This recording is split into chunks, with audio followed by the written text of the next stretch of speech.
ওর জন্য আমরা সাহায্য করতে আমি একদম কাজ কাম কিছু করতে ওর জন্য আরামবাগ আইসি সাহেব সমস্ত কিছু পাঠিয়েছেন। আর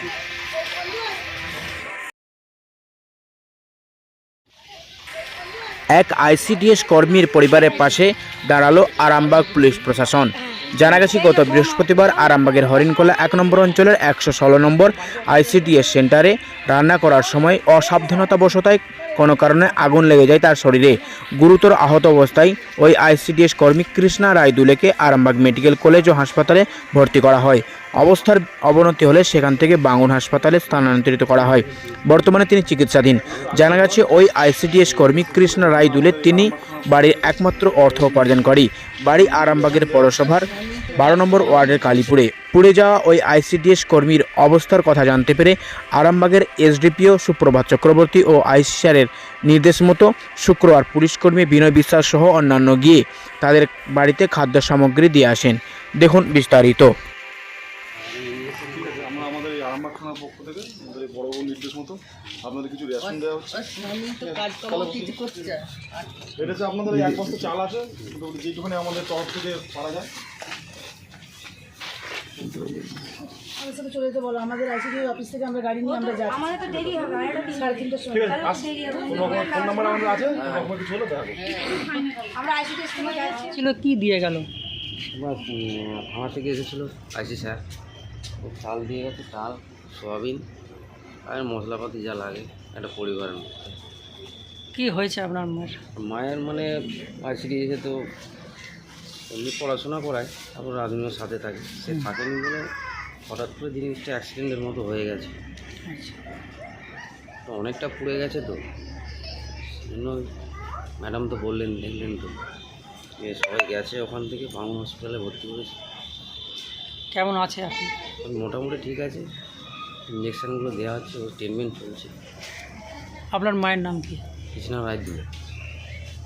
কোন আইসিডিএস কর্মী ইয়েতে কেন্দ্রে কাজ করতেন?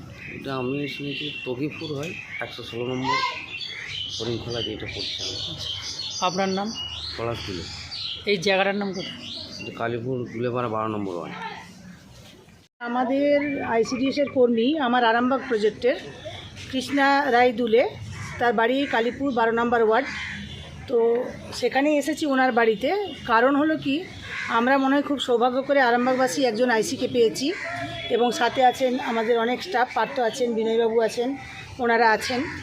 তো কালকে যখন আমাদের আইসি সাহেব শুনেছেন যে আমাদের একজন অঙ্গনওয়াড়ি কর্মী পুড়ে গেছেন, উনি বাই ফোন আমাদের সঙ্গে যোগাযোগ করেছেন এবং সাধ্যমতো উনি চেষ্টা করেছেন ওনার বাড়িতে কিছু ওনার সামর্থ্য মতো জিনিসপত্র পাঠিয়ে দিতে, যাতে পরিবারটা অন্তত সচ্ছলতার সঙ্গে থাকে। কেননা কর্মরত বলতে আমার ওই আইসিডিএস কর্মী, এই বাড়িতে আর কেউ কর্ম করতে পারে না, সেরকম কেউ নেই।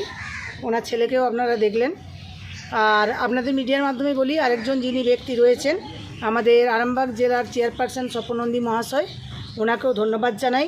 সাথে আমাদের আইসি সাহেবকে, বিনয়বাবুকে, প্রত্যেকে আমাদের আইসিডিএসের পক্ষ থেকে, সারা ওয়েস্ট বেঙ্গল আইসিডিএসের পক্ষ থেকে অসংখ্য ধন্যবাদ। আমাদের চেয়ারপারসন স্বপনন্দী মহাশয় কালকে সারা দিনরাত করে হাসপাতালে থেকে রাত্রি 11টা পর্যন্ত উনি ছিলেন।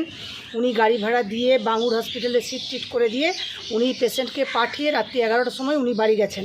ওখানে আমিও ছিলাম এবং কৃষ্ণচন্দ্র সাদরা মহাশয়, উনিও যথেষ্ট সহযোগিতা করেছেন হসপিটালে বলে দেওয়া ট্রিটমেন্ট যাতে ভালো হয়। এবং আইসি সাহেব প্রশাসনের তরফ থেকে ওনারা বলেছেন যে ট্রিটমেন্টের জন্য কোনো গাফিলতি না হয়, এবং আমাদের চেয়ারপারসন স্বপনন্দী মহাশয়, কৃষ্ণচন্দ্র সাদরা মহাশয়, ওনারা প্রত্যেকেই আশ্বাস দিয়ে আমাদের এটুকু অন্তত বুঝিয়ে দিয়েছেন আইসিডিএসের কর্মীদের যে সরকার বা প্রশাসন সর্বদা ওনাদের পাশে আছে, পাশে থাকবেন।